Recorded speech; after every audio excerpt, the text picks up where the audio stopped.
เป็นหยังมักเบ่งคือว่าเรื่องบ่งามแท้ทั้งๆที่เขาก็ตัดต้องไว้แต่ว่า1มื้อดีบ่ดีก็2มื้อ3มื้อซั้นแหมเนาะจึงได้มาเฮ็ดเนาะมาเฮ็ดแล้วก็ปะไว้1มื้อก่อนจึงสิได้มาสูดมาซอยมาเฮ็ดพิธีเนาะบางคนก็เป็น2 3มื้อแล้วก็ช่วงที่เทศกาลหลายๆก็เฮ็ดไว้โดนกว่าหั้นเนาะเพราะว่าออเดอร์หลายประมาณนี้เนาะเป็นหยังเรื่องงามแท้มื้อนี้เราจะมาบอกเคล็ดลับกันเด้อทุกคนเด้อว่าเป็นหยังมักเบ่งหรือผักควันเรื่องงามๆหรือเฮ็ดแนวใดเนาะบอกเลยถ้าไผฮู้สูตรนี้นำไปใส่ได้ทุกคนเนาะ ออเดอร์ไว้ตั้งดนได้เลยมักใบตองเขาจะงามมักเบ่งเขาจะงามผักข้อนเขาจะงามจะสดจะเขียวโดยที่เฉพาะในการต้องโซใบตองหลายๆเนี่ยคุณนำสูตรนี้ไปใส่เด้อมาเฮามาเบิ่งกันเลยว่าขั้นตอนมันเป็นแนวใดเวลาเฮ็ดผักควันหรือว่าจิกตองเฮ็ดผักควันหรือมักเบ่งหันเฮาบ่ต้องเอาไปล้างน้ำอยู่ทุกคนเนาะเฮาก็เอาตองธรรมดาเฮาเลยเอามาแล้วก็เฮ็ดเลยจะมีการเช็ดแดดถ้าว่าเปื้อนเนาะแต่ว่าใบตองแบบนี้เพิ่นจะบ่ค่อยเช็ดกันเนาะเฮาเพิ่นเอาใบตองงามมาเฮ็ดแล้วเนาะเฮาจะบ่ได้ล้างได้หยังเลยก็จิกเฮ็ดเหน็บหยิบเนาะทรงนั้นทรงนี้เป็นปกติแต่ว่าเมื่อถ้าเฮ็ดแล้วเนาะเมื่อถ้าเฮ็ดแล้วเราต้องได้ไปล้างทุกคนเนาะจะมีการล้างน้ำแล้วก็นี่แหละเคล็ดลับคือล้างด้วยน้ำมันมะกอกทุกคนเนาะ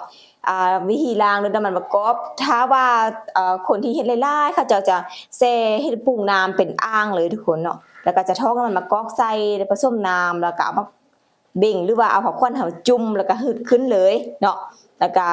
ถ้าว่าให้เฮ็ดน้อยดามต้นเดียวคือสั่งเช่นมื้อนี้เนาะต้นเดียวอันเดียวสินะเฮาก็ใช้วิธีปรุงน้ำทุกคนปรุงน้ำแล้วก็เอามาลูบเนาะ รูปกกมักเบ่งรูปผักควันเฮาเนาะหรือว่าไผที่ยังบ่ประกอบกันอยู่เนาะสามารถจุ่มไปแต่ละอันใดทุกคนหรือว่าเสร็จไปแต่ละอันใดตัวนี้เฮาประกอบเรียบร้อยแล้วเฮาจึงเสร็จบัดเดียวเนาะถ้าไผที่ต้องเฮ็ดไว้หลายๆมื้อหรือเฮ็ดหลายๆก็เอาแต่ละชิ้นส่วนมันหั่นน่ะเนาะเอาแต่ละชิ้นส่วนมันหันไปเสร็จหรือไปจุ่มน้ำเนาะแล้วก็เอาขึ้นมาเนาะตัวนี้เฮาเฮ็ดประกอบเรียบร้อยแล้วเฮาจึงไปจุ่มบัดเดียวเพราะเฮาเฮ็ดน้อยบ่ได้เฮ็ดค้างไว้หลายมื้อเท่าใดเนาะ แต่ช่วงที่เฮาเฮ็ดไปหลายมื้อเฮาก็ต้องได้จุ่มแต่ละภาคส่วนเนาะเพราะว่าในการใส่ตู้เย็นหรือหยังมันก็บ่ท่วงบ่ทันเนาะถ้าว่าเฮ็ดแบบนี้แล้วบ่ทันใส่ตู้เย็นก็ได้ทุกคนเนาะมีแต่ว่าล้างเนาะล้างแล้วก็เอาขึ้นมาใส่ถุงยางบ่ให้ลมเข้าได้เลยเนาะแล้วก็บ่ทันใส่ตู้เย็นก็ได้ทุกคนใบตองก็จะเหลืองจะสดจะงามเนาะแบบนี้เลยเด้อ